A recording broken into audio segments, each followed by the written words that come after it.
Bom dia, pessoal, boa tarde, boa noite, boa madrugada, né? Tem gente que assiste os vídeos de madrugada. Bom, continuando o trabalho com circuitos elétricos, agora a gente vai tornar eles um pouco mais complexos do que nas semanas anteriores, né?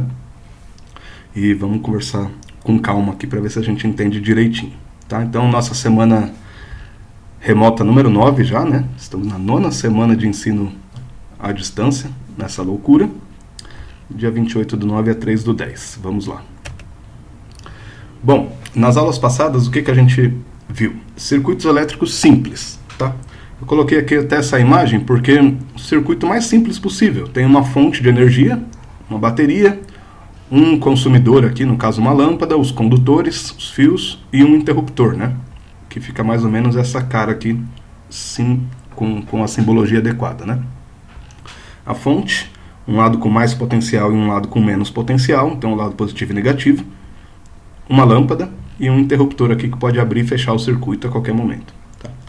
Então a gente falou sobre componentes básicos, condutores e isolantes, simbologia, as equações básicas, a primeira lei de Ohm e a equação da potência, energia, medidores, né, voltímetro, amperímetro, e terminamos com fusíveis e disjuntores na última semana, tá? Equipamentos de segurança. Hoje a gente vai olhar para circuitos com o principal tema aqui, a associação de resistências ou associação de resistores, tá? Em série e em paralelo. Essa imagem que eu coloquei, reparem nela, né? É um circuitinho de rádio bem simples. Tem um botão de sintonia, um botão de volume, botão de liga e desliga. Então um circuitinho de um rádio bem simples. Reparem que tem um monte de componentes aqui. Tem esses componentes achatados que parecem carrapatos aqui, que são capacitores. Aí tem esses outros compridinhos aqui com listrinhas azul, bege, listrinhas vermelhas, listrinhas pretas, que são resistores, esses aqui que eu coloquei entre parênteses. Esses outros grandes aqui também são capacitores, tem bobinas, tem plugs. Esse botão de volume é um resistor também, uma resistência variável, um interruptor, enfim. Então tem uma série de componentes, né? Tá? Então a gente vai ver como associar esses componentes. A gente não vai ver tantas diferenças entre um e outro, mas como se todos fossem resistências, tá? Consumidores, como se fosse uma associação de lâmpadas, um monte de ferro de passar, um monte de chuveiro, enfim. Tá? E a gente vai ver esses dois modelos. Como organizá-los num circuito em série e em paralelo. Tá? Bom, então, associação de resistências. É quase impossível, né, qualquer circuito que a gente imaginar, quase impossível ter um circuito só com um aparelho, que nem aquele primeiro que eu mostrei ali na figura, né? Uma lâmpada só. Se a gente olha o circuito, aqueles exemplos que eu coloquei na outra semana, mas se a gente olha um circuito de uma casa, por exemplo, um circuito residencial, tem um monte de tomada, um monte de aparelho ligado, lâmpada, TV, chuveiro, máquina de lavar, etc, etc, etc. Então, geralmente tem um monte de resistências associadas, né? Tem um monte de componentes associados, tudo bem? E para a gente ligar esse monte de componentes em um circuito, tem várias formas diferentes. Mas qual que é o objetivo, né? Quando a gente monta um circuito, tipo uma placa de um circuito de rádio, ou uma placa de um circuito de computador, uma placa de celular, enfim. O principal objetivo de a gente associar esses componentes é controlar a corrente elétrica. Tá? A gente saber, está indo tanto de corrente para um lugar, tanto de corrente para outro lugar. Por exemplo, quando você mexe num botão de volume de qualquer aparelho, de volume de som, você está diminuindo a resistência e aumentando a corrente que passa por aquele circuito para dar um volume maior, né? Aumentando a corrente, você aumenta a quantidade de cargas que passa por tempo e, portanto, aumenta a potência do material, enfim, do aparelho, gasta mais energia, mas faz um volume maior. Então, quando a gente quer ouvir música alta para fazer faxina em casa, a gente vai lá no botão de volume e diminui a resistência elétrica para poder aumentar a corrente e aumentar o volume, né? Em geral, os componentes de um circuito servem para isso, para controlar a corrente elétrica. Tá? Imagina uma placa de um computador em que cada comando que a gente dá, cada tecla que você aperta no teclado, por exemplo, eu estou aqui no notebook gravando essa aula, cada letra que eu aperto aqui no teclado leva a corrente, um sinal de corrente elétrica para algum lugar para falar se eu apertei a letra A, se eu apertei a letra B, C, D, enfim, né? Então, cada ação que a gente faz no circuito é para direcionar para onde vai a corrente elétrica, para onde vão as cargas. No caso aqui, a gente vai olhar para os circuitos olhando para essas 4 variáveis físicas que a gente já está mais acostumado, que a gente vem trabalhando nos últimos 2 meses, né? Tensão, diferença de potencial, corrente, intensidade da corrente, resistência dos aparelhos e potência. Para não variar muito os equipamentos, eu vou tratar tudo como se fosse resistência, tá? Tudo como se fossem resistores. Então, o modo mais simples de associar, um dos modos mais simples, né, de associar vários componentes é associar em série, que é o primeiro assunto da aula de hoje, tá? Como organizar vários componentes em um circuito em série. Então, o que é uma associação em série? A gente diz que um circuito, ou um pedaço dele, isso aqui é muito importante, pessoal. Não tem que ser o circuito inteiro associado em série. Pode ser só um pedacinho dele. E a gente vai ver que é importante entender quando que o pedaço está associado em série ou não. Ou se é o circuito inteiro. Mas a gente diz que um circuito está associado em série quando as resistências, os aparelhos estão ligados de uma forma que a corrente elétrica não se divide enquanto passa por eles. Tá? Por exemplo, esse aqui. Essa figura ficou um pouquinho apagada, mas se vocês separarem, tem 3 aparelhos, 3 resistências, R1, R2 e R3, e uma fonte de energia, U, que gera uma tensão U aqui. O que acontece com esse circuito? Você tem um circuito fechado, formato aqui meio retangular, então as cargas estão circulando pelo circuito, e reparem que as cargas que passam pela resistência R1, elas não têm para onde fugir, a não ser passar pela resistência R2 e passar pela resistência R3 para poder continuar circulando pelo circuito. A gente só tem um caminho possível. Então a corrente elétrica não se divide enquanto passa por R1, por R2 e por R3. Tudo bem? A mesma corrente que passa aqui, ou seja, a mesma quantidade de cargas por tempo, é a que vai passar no 2 e é a que vai passar no 3. Tá? Um outro exemplo. Igualzinho, R1, R2 e R3, só está num formato aqui um pouco diferente, mas reparem que a corrente elétrica que sai da fonte aqui, ela passa por R1, passa por R2, passa por R3, dá a volta, passa de novo por R1, por R2, por R3, todas as cargas estão circulando aqui de maneira equivalente entre os 3 resistores, ou as 3 resistências, né? É a mesma corrente elétrica, ela não se divide. Um terceiro exemplo, uma figura um pouco mais distorcida, mas reparem que essa corrente I maiúsculo seria a corrente total aqui que sai da fonte, passa pela primeira resistência de 15 ohms, não tem como ela se dividir, ela tem que passar pela resistência de 10 ohms, depois tem que passar pela de 25, depois passar pela outra de 25, passar pela de 10, passar pela de 25 de novo e voltar aqui. De novo não, né? Por outra de 25. Ou seja, só tem um caminho para seguir essa corrente elétrica, né? Então ela não se divide. Então esse circuito inteiro está em série.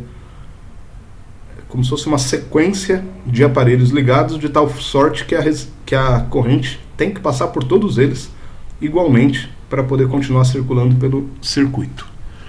Tudo bem? Sem muitos segredos. Tá?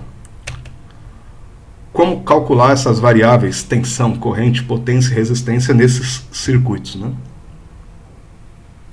Então peguei aqui um trecho de um circuito que vai de A até B.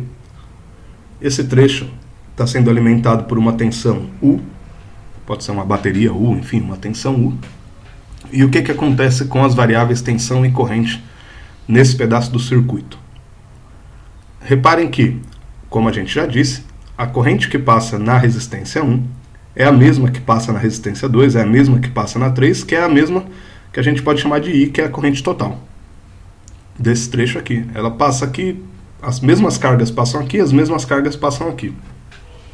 Ou seja, a corrente é a mesma para todas as resistências. Já a diferença de potencial, ocorre algo diferente, né? Porque eu tenho uma diferença de potencial desse bloco inteiro do circuito, de A até B. Essa diferença de potencial, vamos supor que seja de 100 volts. Então significa que no ponto A posso ter 100 volts, no ponto B eu tenho 0, por exemplo. Então a diferença de A para B dá 100 volts. Ou eu posso ter mais 50 no ponto A, menos 50 no ponto B, o que dá uma diferença de 100 volts. Tá? De mais 50 até menos 50. Enfim, o fato é que, se eu tenho uma diferença de potencial entre A e B, como que essa diferença de potencial vai caindo ou vai subindo ao longo das resistências num trecho em série, né? De A até passar por R1, essa resistência consome parte da energia, então o potencial cai um pouco. Então, sei lá, supondo aqui no A era 100 e no B era 0. Do A, depois que passa do R1, consome um pouco de energia, então o potencial aqui que era 100, aqui pode ser, sei lá, 80, por exemplo. Então caiu 20 volts. Então, por exemplo, o R1 pode ter consumido 20 volts de tensão U1. Aí depois, esse R2 consome mais um pouco de energia. Pode ser uma lâmpada mais forte, consome, sei lá, 40 volts. Ela necessita, então, estava 80, se ela consumiu 40, cai para 40. Então o U2 seria de 40, numa hipótese aqui, né? E a mesma coisa com o R3 até ir para 0, que era naquela hipótese de que aqui é 100 e aqui é 0. Tá? O fato é que a diferença de potencial entre um ponto e outro vai caindo conforme cada consumidor vai gastando um pouco de energia, né? De fato que a tensão total ou a diferença de potencial total U vai ser a soma das tensões que caíram ou que foram utilizadas para cada resistência. Tá? A queda de tensão em cada resistência somadas vai dar a diferença de potencial total. E a resistência? O que acontece com a resistência desse circuito inteiro? Lembrem que resistência tem a ver com dificuldade ou permissividade de permissão para que as cargas fluam pelo circuito, né? Então, quanto mais resistência tem, mais trava as cargas de fluírem, mais breca a corrente, né? Digamos assim. Então, se eu junto 3 resistências, como que vai ficar a dificuldade ou a resistência total desse trecho do circuito, né? Então, a gente faz assim, né? Como pela primeira lei de Ohm, tensão é resistência vezes corrente, então eu posso usar essa equação aqui do U é igual a U1 mais U2 mais U3 e substituir o U por RI em cada fator. Então, por exemplo, a diferença de potencial total é a resistência total do circuito vezes a corrente total. E já a tensão, a diferença de potencial 1, é a resistência 1 vezes a corrente que passa pela resistência 1, aqui. A mesma coisa com a 2, a resistência 2 vezes a corrente 2 e a resistência 3 vezes a corrente 3. Só que a corrente é igual para todo mundo aqui. A corrente total é a mesma que passa no 1, a mesma que passa no 2, a mesma que passa no 3. Então eu posso trocar I1, I2 e 3 por I, né? Já que é tudo igual. Então eu troquei aqui I1, I2 e 3 por I somente, né? Sendo todas as correntes a mesma corrente, eu posso colocar em evidência nessa equação. Então, colocando aqui a corrente em evidência no termo da direita, eu isolo R1 mais R2 mais R3. Agora eu tenho I de um lado e I do outro aqui, tanto no numerador elevado à primeira, então eu posso cortar o I de um lado e I do outro, e eu fico assim, que a resistência total de um circuito em série é a soma das resistências daquele circuito. Sem muito segredo, né? Então, a resistência total de um trecho do circuito em série, ou se tiver o circuito inteiro em série, basta somar as resistências de cada aparelho consumidor. Bom, um detalhe importante é que eu estou chamando aqui de resistência total, o que de forma correta deveria ser chamado de resistência equivalente, porque nem sempre é o circuito inteiro, né? Pode ser um trecho e assim, qual resistência que equivale a essas 3 resistências? É só somar as 3 no caso do circuito em série. Tá? Então, se vocês virem em exercícios resistência total ou resistência equivalente, está falando da mesma coisa. Tá? Exemplo. 2 resistores são associados em série conforme o esquema a seguir. Então a gente tem aqui um resistor R1, uma resistência R1 de 2 ohms de resistência e uma resistência R2 de 3 ohms de resistência. Então essa aqui oferece um pouco mais de resistência ao circuito, né? E uma diferença de potencial nas extremidades desse circuito de 20 volts. 3 perguntinhas. Determine a resistência equivalente da associação. Então, de novo, resistência equivalente, a resistência total desse trecho, né? A intensidade da corrente elétrica em cada resistor. Então, quanto que passa de corrente em cada resistor.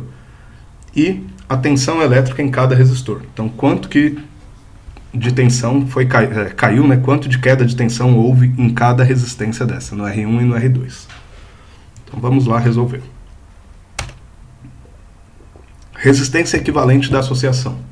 Circuito em série, sem muito segredo, se o pedaço desse circuito, se esse trecho está em série, basta somar as resistências, né?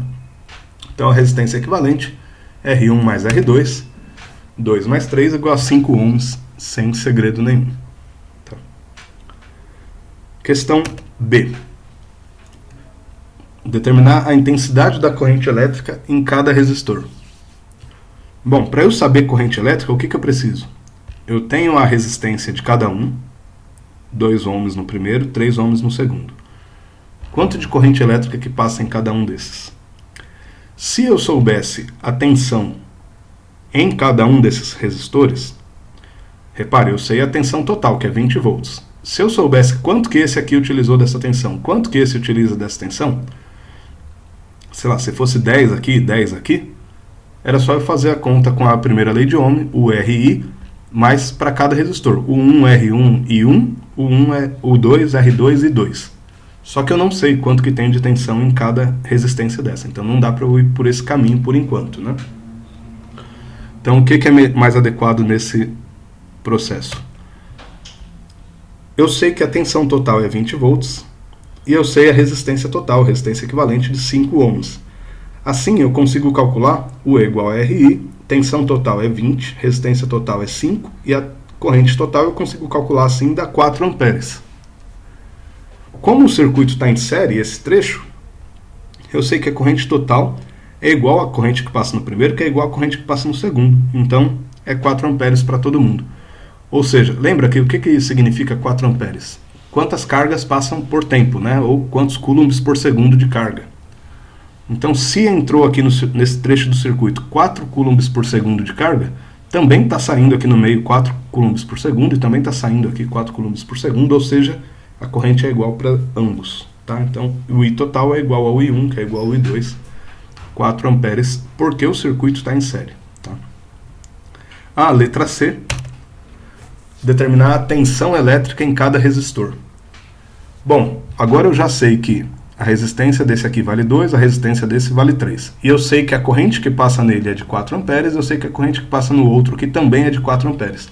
Então, se eu tenho o valor da resistência e da corrente em cada resistor, basta eu usar a primeira lei de Ohm, o E igual a RI.